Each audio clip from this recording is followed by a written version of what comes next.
everybody, welcome to another 1989 Batman.com merchandise spotlight. Today we're taking a look at another custom cape from Tony May. This time around it's for the 7-inch NECA Batman figure. Now when this figure was first released, the only real complaint I had about it was the cape. The material on the original cape is, it is what it is. I'm going to put it over here real quick here while we're talking about him. It's a mass market figure and the cape just isn't the greatest. I mean, it's not horrible, but it's just not the greatest. It's a thin, kind of see-through material. There's no pleathery feel to it like they did with their quarter scale. Even though the quarter scale cape isn't the greatest, it had that pleathery texture to it, whereas the 7-inch does not have that at all. And it feels very much like the old capes from old superhero lines of like the 90s and things like that, the cloth capes from back then. And again, this is a mass market figure, and I understand that you have to do certain things at mass market to keep the price down. So I'm not hosing NECA here, and I'm not saying NECA did a horrible job. I'm just saying that if I could change one thing on the figure, it would have been the cape. Now, I had hoped that Tony May and his partner Crystal would do this cape for the 7-inch figure. And I even emailed him and said, hey man, what are the chances you're going to do a cape for the NECA 7-inch figure? And he came back and he said, I'm just not sure if we can do it. We would love to do it, but it's not really the scale that we work in. We work more in the 1/6 scale and quarter scale. And a lot of our time and effort goes into planning out the sizing of things and the material used and getting the cut and the fit just right. And going down to that scale is actually more work. It's actually tougher because, little things that you can kind of like, small measurements that would not be as noticeable on quarter scale or 6 scale can be really noticeable if you don't hit it just right when you get down to that scale. The other thing that he brought up was that the amount of work that would go into one of these capes is the same amount of work that would go into the 1/6 scale and the quarter scale, but people wouldn't understand that when it came to pricing, that it's going to be the same amount of work.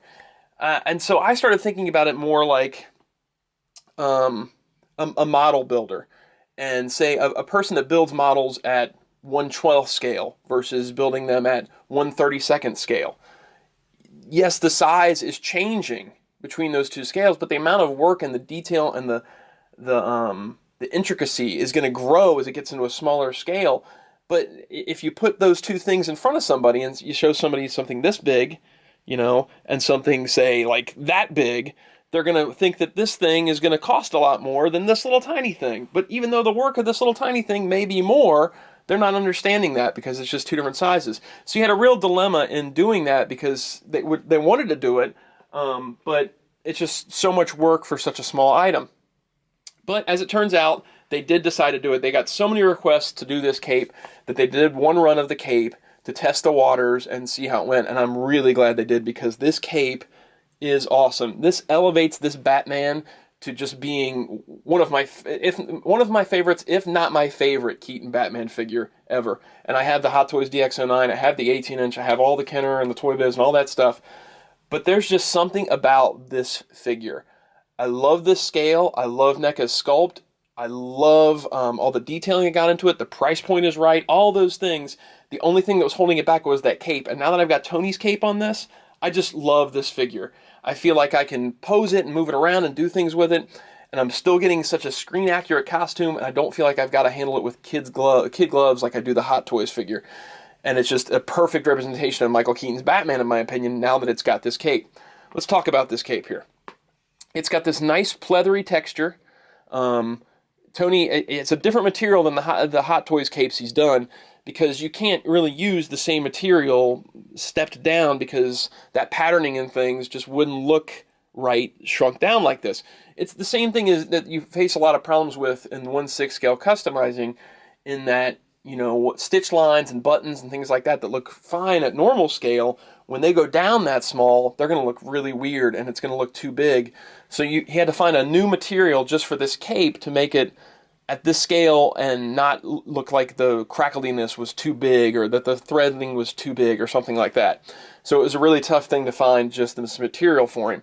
But I think he got a great material as far as accurate screen look and the way the cape kind of falls on the figure.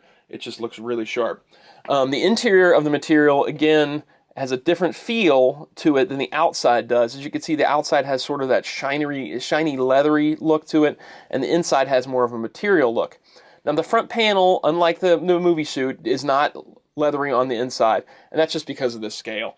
If you were to double layer this front panel, you'd be stuck with these kind of thick materials up front, and it just wouldn't lay on the figure right. That was one of the big things that he and Crystal had to go through in finding a way to make it look right and also lay on this figure right and not be too bulky, because material is, I mean, it can't change. Like, you can't get the thickness to go down to whatever scale this is, 1/12 or whatever you want to call it. So that was a big trade-off of trying to figure out a way to make this all work and still lay on the figure right. On the Hot Toys DX09, like on his battle cape, he was able to do those front panels because it's such a larger size that having that double thickness wouldn't have mattered as much in the way it lies. But if you were to double thick this front panel here on this figure, it would have been really tough to still make it lie on the figure well. The cape itself just goes on.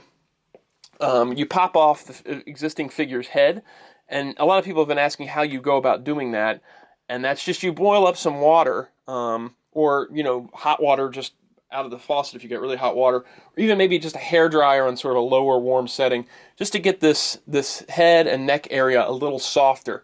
And then you can just kind of wiggle it off. I'm not going to do it here because I don't have it heated up, but you can just wiggle it off and it pops right off. Now, the head and the mask are two separate pieces, so when you're doing that, be sure that you're gripping both the head and the mask at the same time. If you go to pop this off and you've only got a grip on the cowl, you take the risk of tearing the cowl as you're pulling it off if the head stays attached to the body.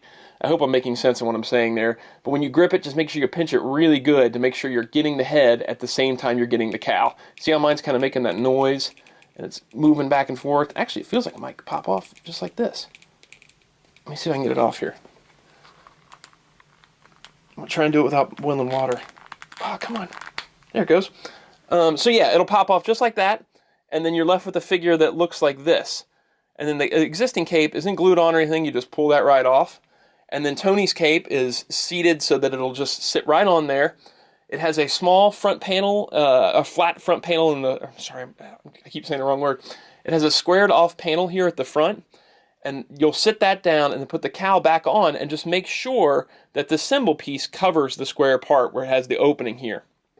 The next thing you want to do to make sure the fit is right is there are two stitched lines that run along the sides where that symbol is. These two stitched lines should meet these two cowl points here. The one here and the one here. You'll need to kind of pull the cape back a little bit and maybe create a couple folds here and there to get that fit just right. And it's okay to have those folds because it's going to give your cape more of a life to it, like it's really sitting on him and draping. But that's really the way the cape should fit. You should have that square panel completely covered with the insignia, and those two stitch lines should be coming out of these two cowl points. That is the optimum fit for this cape. Now the cape itself has, like I showed you before, has a great drape to it. It sits really well. You can get a ton of great looks from it. It's really tough to make this cape look bad. You can get the draped over him look by just kind of folding these panels in there, and then you can get the over the shoulder fold down, which I love that look. If we can just get it to sit here. I'm working behind a camera here, and so my arms are extended over a tripod, and I'm still able to do it with minimal effort, just like that. And that just looks fantastic. I can't thank Tony enough for doing the cape. I'm super excited to have it on this figure. I'm actually tempted to buy another one if we can get if he does another run, just to have one just in case. I'm sure Blaze is going to want one. It's just a really fantastic cape, and it makes the figure look so good. I want to put this one back together again while I'm talking to you. If you want to contact Tony about getting one of these capes, like I said, the first run I believe is already completely gone, and he was getting interest for a second run. And he was asking for 25 names, and I'm almost positive he already got those 25 names. Now, I don't know if that means that that's it, and we won't get a third run, or if he's reached the limit for the second run, or how that works yet. But the best thing to do is just email him, and his email is dandymei@gmail.com, and that's DANDYMEI@gmail.com. and you can talk to him about if he's going to have more capes available, if he has any available at the time. And I just can't get this to. I got the head back on, but I'm trying to figure out a way to make it do the fold over shoulder well, but I can't do it behind this camera, and that's because it's tough to do with that stock cape. So if you want to check out more pictures of this, I know it's kind of tough to see this in a video. You can hit the info section below, and it'll take you to the link where it has the gallery of all the pictures with the cape in action and comparison pictures and all that stuff. If you have any questions about putting the cape on, if I didn't cover anything in this video, feel free to email me at james@1989batman.com, and I'll help you through it. I don't mind at all. Anytime you need help with this kind of thing, please feel free to just email me. I guess that about covers it. I'm not going to do the couch portion on this just because it's more of a thing that you really need to see up close. We will be doing another Tony May custom video soon that we'll be doing couch review part on. Tony sent over something that's absolutely incredible that I'd asked him to do for me, and it's knock it out of the park, awesome. It's not 89 Batman related, it is Batman related, but it's really, really cool. And so I'll kind of maybe get Blaze's opinion on this cape while we're doing that as well. I just wanted to get this up as soon as possible, just in case there is another run and you want to get in on it. I guess that about covers it. I think we'll sign off on this one, and we'll see you guys next time.